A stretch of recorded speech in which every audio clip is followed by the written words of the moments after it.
be talking about a project in Singapore called the Marina Bay Sands, which I was very lucky to be involved with from 2005 until 2010. I lived in Singapore for 4 years to oversee the construction and the design intent. In particular, I was working on the Sands SkyPark. So today I'm going to talk about just briefly the whole project, very quickly in 25 minutes, and then with a little focus on the more focus on the elements of the garden in the sky park.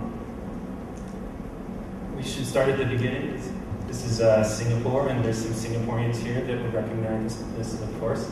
A very small country, which my boss, Mr. Moshe Safdie, had been traveling to for some time. And then we were invited by the URA to be part of a design competition for this site right here. This is reclaimed land in the center of the city. Before this, there was nothing here but ocean. The Central Business District, which is this area.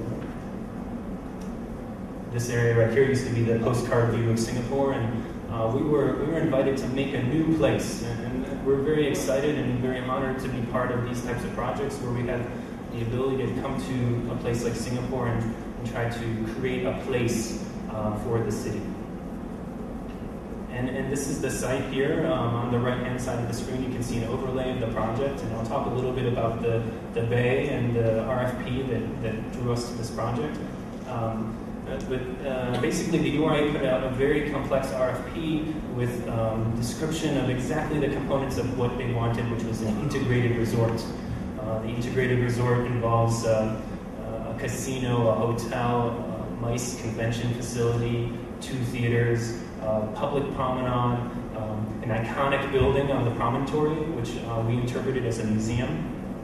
And all these elements which would basically create a new anchor for Marina Bay. You can see in the drawing here, this is the city as we approached it. This is all the reclaimed land over here, and this was an anchor that was going to, and is, creating a kind of magnetic pull around the entirety of the bay. Right now the bay is already closed in terms of a pedestrian waterfront circuit. Before it was kind of more of a one-sided affair here. So all this space in between our new project that was proposed here and Andrew's project, the Gardens by the Bay, he'll talk about later, which is right behind us, were just on in the sketchbooks in 2005.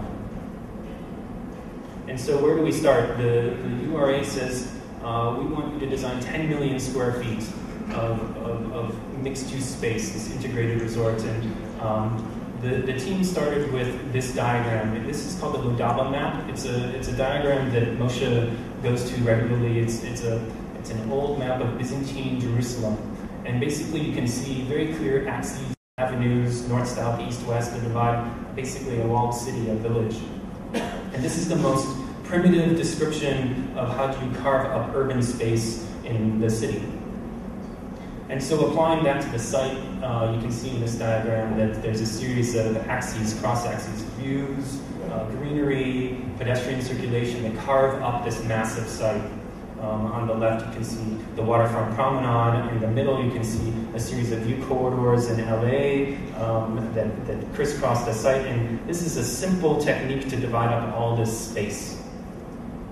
And also, we were very sensitive to 2 things. On the left, you can see a very kind of funny diagram of all the gardens from the west side of the site, from the Gardens by the Bay, crawling up the back side of the building and then layering themselves at different levels of the building. So we were very interested that this building was as green as possible. So I think we tried to create, this is a 55-story green wall. So all the balconies for the hotel have bougainvillea plants overlooking the Gardens by the Bay. And then there's a series of sky walkways that are all public and that bring greenery to every part of the project. On the right here, you can see also an aspiration to try to create a massing for the building that steps away from the waterfront, so it's very pedestrian friendly, as a big mega scale project like this can be. This is the ultimate site plan that was developed with our landscape partners, Peter Walker, and you can see all the major components. The site itself is over 600 meters long end to end. The casino is at the center, 2 theaters of 1,600 people each. This is our Art Science Museum here. Convention space, 1 million square feet of retail, waterfront promenade, 2 signature buildings. One is a Louis Vuitton store, one is a big nightclub. The hotel towers that are spanning with the SkyPark, and you can see there's a public way that runs through an atrium in the hotel. I'll show you that in a second. So this is the 3D model that shows all the basic elements of the project. You can see we had the choice. This building could have been a lot taller. It could have been 2 towers or 1 tower to meet the 2,500 hotel rooms that were required. But we felt that we needed to create a building that was a gateway, that was porous, so that from the city, which is where we're seated, basically looking at the screen, you could see through the building into the ocean beyond. And also that it became a very beautiful backdrop for the city from the other side of the bay. So you can see the different components here. And this is the competition scheme that we developed in 2005 and the presentation that we put together. This is the model that we built very quickly. In 4 months, we had to design this whole building for a competition stage. The ideas had to come very fast. And I'm very excited to say that we built the majority of this project with the exception of this little lighthouse here. So, and even in the competition, we started to think about this crazy idea of a garden in the sky. The whole beginning of this was to say, okay, when we put all the program on the ground, the casino, the convention center, the theaters, the retail space, we ran out of the ground space. But then you also have all the amenities that you need for a hotel. And like I said before, you need a significant amount of greenery on this project to make it feel comfortable for the people who use it. And finally, we needed to create a very beautiful place, something that no one has ever seen before. So, you know, we had the 3 pieces of foam that represented the towers in the basement in our model shop. And Moshe grabs this big piece of wood that's sitting there and he plops it on top of the building and he says, hey, this is a good idea. So basically, we had to lift up all these amenities and put them on top, the only place we could create a space to do so. So we said, okay, jogging parks, the landscape area, some F&B, some swimming pools, and a public observation deck. This is the completed project. This is a balloon photo of the SkyPark in the Central Business District, and I'll talk specifically about the SkyPark. The whole north cantilever is a public observation deck. It's public access, and basically you can buy a ticket and you can go up here and have a wonderful view of all of Singapore. There's 3 restaurants, the South Restaurant, the North Restaurant, and the Central Cafe. And then a 150-meter long swimming pool that spans the entire length, which is quite fun. And then we have a huge garden lining the entirety of the west side of the building that faces the gardens by the bay adjacent. And another view of the project. This was not even completed at the time. The museum is still kind of in cladding in the scaffolding right here. And this is the finished project. You can see the towers, the SkyPark, the museum, etc. So to talk about the SkyPark, you have to talk a little bit about the hotel first. And this is the digital model that we worked with Arup, who were our partners on the structure. They did a very sophisticated 3D model of the entirety of the project to build this in such a short time frame. We had 3 years from beginning to end to actually open the project, and that was built into the contract that the client had with the URA, the government.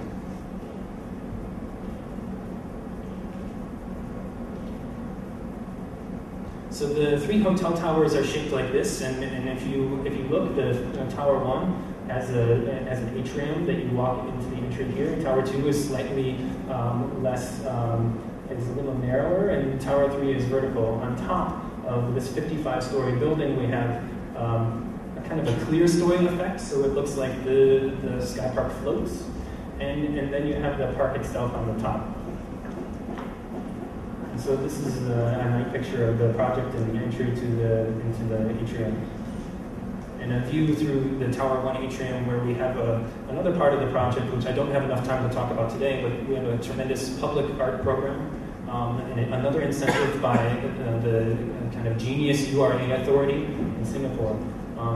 if you provide public arts for the public to see and interact with, they'll allow the developers to build 2% more GFA for a project. And this is a beautiful, with a project like this, with budgets like this, we were able to bring in beautiful artists like Anthony Gormley, who created this cloud structure in the center.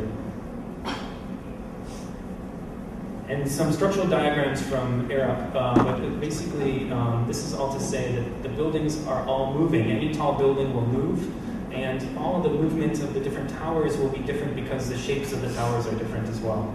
So all the movements that you will anticipate from this tall building will carry up to the SkyPark, and we had to deal with all those movement issues. So I think this is a garden, but I think this talk is very specific about some technical requirements and some construction figures. So so I'm kind of mixing some things here, but just bear with me. The length of the cantilever of the SkyPark itself is the longest in the world that you can stand on, which is kind of an interesting fact.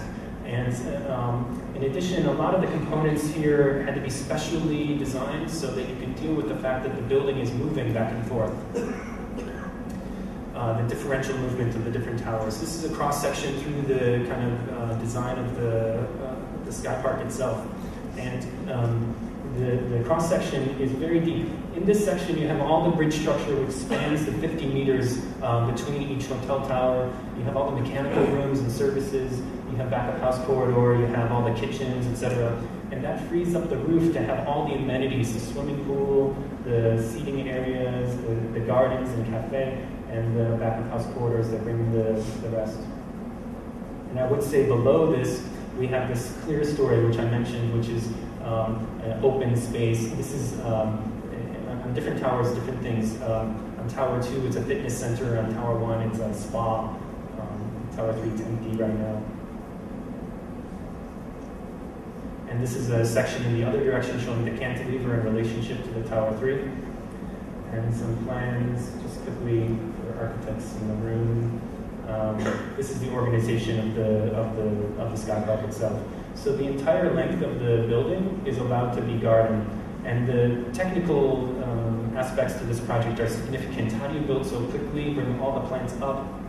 How did the plants not fall off the building? How do people not fall off the building? How do you deal with the building movements? And I'll show you some of these key components. This is a landscape plan. The landscape design basically shows a series of garden rooms. So each room has a water feature, has beautiful trees, tree canopy, shade, and has viewing platforms that look to the west, to the gardens by the bay and to the ocean beyond.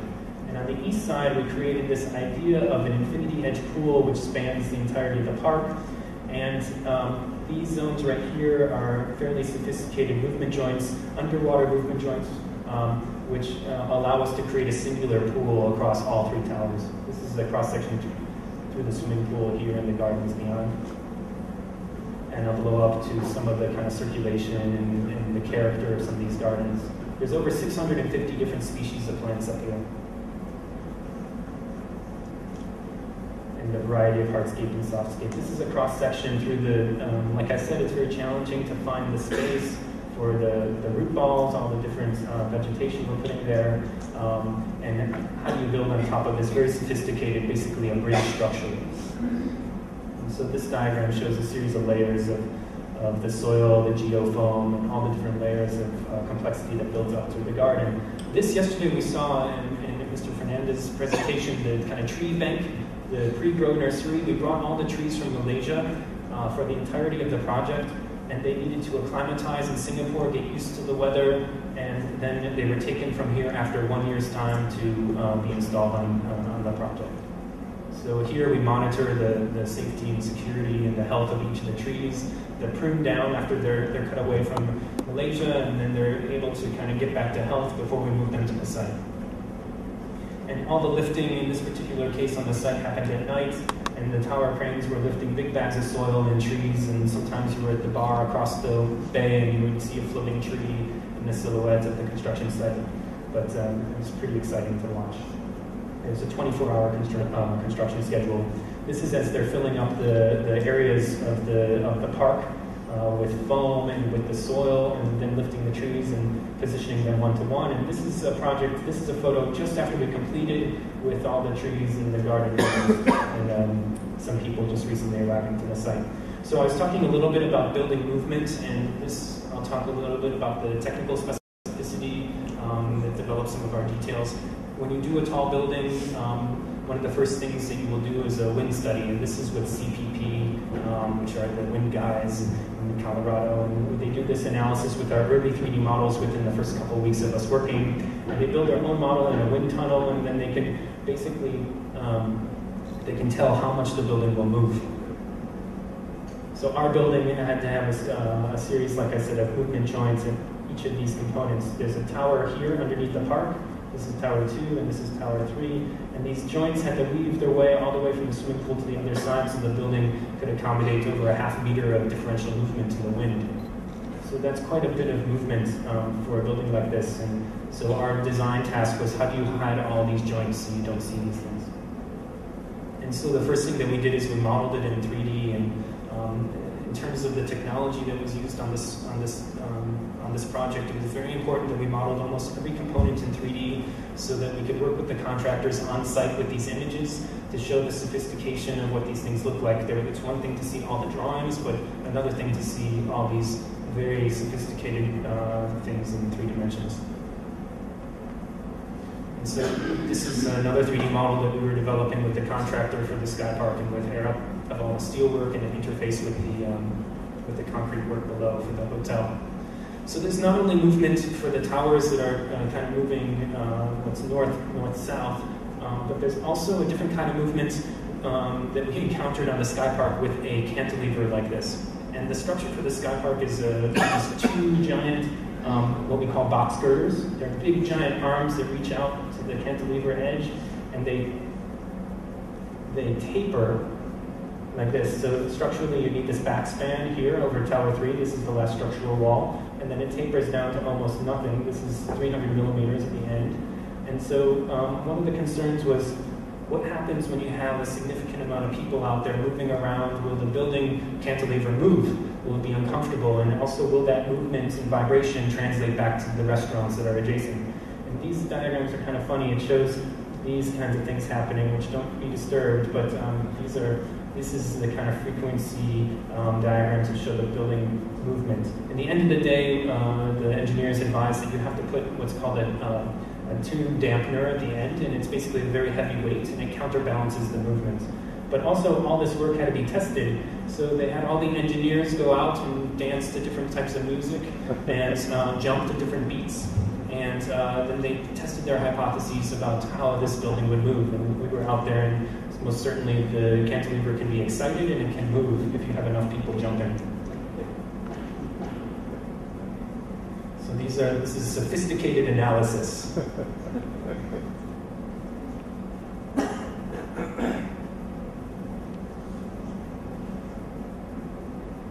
So I'm going to show a couple images of the kind of megastructures things to see the steelwork being lifted on top of the tower. The steelwork is lifted through a system called strand jacking. Basically, they build the yellow on top of the building as a temporary steel structure. They build the bridges below. They're prefabricated, brought to site, lifted into place, and they're slid into position. They could only have a laydown area on the east side of the hotel. The other side was the road, and also the geometry of the building is sloping, so you can't access that. And then just one bridge at a time, they did the entirety of the lifting in, I think, 3 months, which is quite fascinating. They went from no bridge to the whole bridge in 3 months. They had to lift the girders at the same time to balance the forces, which was the heaviest lift ever attempted. This is a specialist Swiss company. And then they did the last bridge, which is between Tower 2 and Tower 3. This is a sexy animation that shows the lifting process. They disassembled the yellow works after the fact, took them down with the tower cranes, and they go away. But this animation was used as a test of concept to prove to all the construction and project managers that this could be done. The last piece that was lifted was the cantilever. It was built on the floor, on the ground level, lifted one piece at a time. And then there's a sliding gantry that they devised with the strand jack people to lift the whole piece up. So that's the finished product of steel. These are the cross-section, just to give you a sense of the scale of the box girders at the most fat location. So you can walk right through these structures. These are entirely hid. And so that was a cross-section right there. And just some images of the strand jack process, these heavy lifting maneuvers. And this is lifting the bridge, the box girders, and you can see the adjacency to the ECP, which is the road that runs right by. We didn't have much room, so it's very exciting to see that they're lifting and they left the roads open. It was pretty wild. And it was a 24-hour operation, so you could go up at night and you could see this lifting process. This is the hotel concrete structure below and the V columns that support the entirety of the SkyPark above. So again, the sophisticated 3D model that was a collaboration between our team, which was based in Singapore, Arab's team, which was global, and the project managers. And we used this to kind of break down the model and understand everything so you could understand it before you got to site. And you could avoid as many issues as possible. There's a couple slides here about the cladding systems. We did a lot of mock-ups on this job. And to install the cladding, we devised with the project managers in Singapore a system that they usually deploy for bridge building. They sling a gantry underneath the SkyPark. They put the cladding on after they lift the steel. And this kind of caterpillar green thing climbs along and puts all the alpolic panels, these silver panels, on the underside of the park. And it was all coordinated with digital points from our 3D model. And this is a final picture from the edge of the building underneath the SkyPark. The other interesting thing I always like to talk about, I think this is the last part of the presentation, is the swimming pool. The swimming pool, because the building, and this is really one of the iconic elements of the project. You see a lot of pictures of the pool. It took a year of development to design, and we worked with a water feature consultant in California named Howard Fields to develop this concept.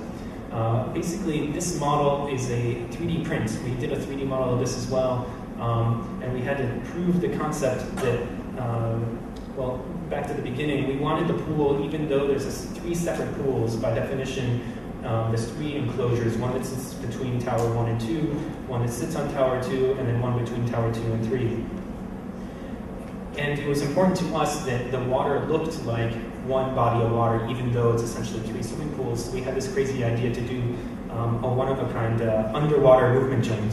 So this is a cross-section through between 2 towers. This is one tower here on the left, one on the right.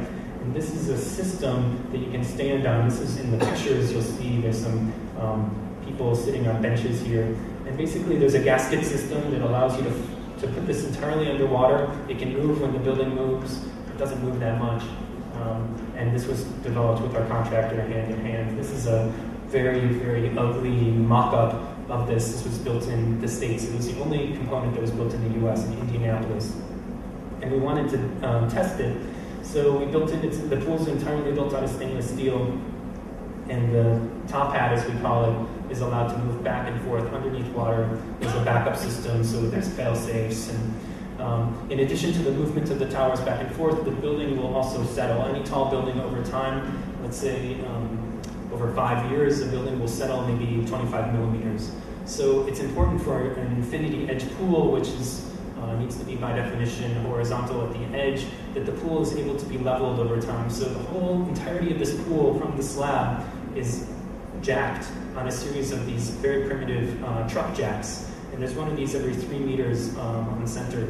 And so over time, if the pool needs to be adjusted, you can go underneath the pool. There's about 1 meter clear, and you can adjust the level. So this was a very fun part of the project, for sure. This is an installation later in the project of the pool edge, the stainless steel, and you can see the activity up there on the SkyPark, the construction works, the concrete, the steel, the cladding, and the laydown areas where the swimming pool was all very congested. And another shot here of the pool as it's being filled up with water. You can see the top hat sections right here before they were covered with water. There's 2, one here, one here. And the 3 bodies of water that I was talking about that ultimately is filled all the way to the top. And there's the effect of this very, very scary edge, because we set down the walkway adjacent to the service corridor, so you don't see this railing from the pool edge. It's quite surreal. At this point, we had planted all the trees up top, and they were becoming acclimatized to the areas up there. And so this is a shot that was taken right before the opening as the pool was open. You can see the detail that allows us to make it look like you can fall off the building, but I can assure you it's very safe. And another shot, this is a shot from the news from the opening day of the swimmer. And this was a recent shot in National Geographic, which is showing the kind of activity and life up there. We chose a swimming pool tile that's very Balinese in character because we wanted to make sure, even though this thing was really surreal in terms of experience, it had a kind of tropical feeling as well, a city park. And this, I believe, is one of the last slides that shows the kind of activities and people enjoying the park at the end of the day. So thank you very much.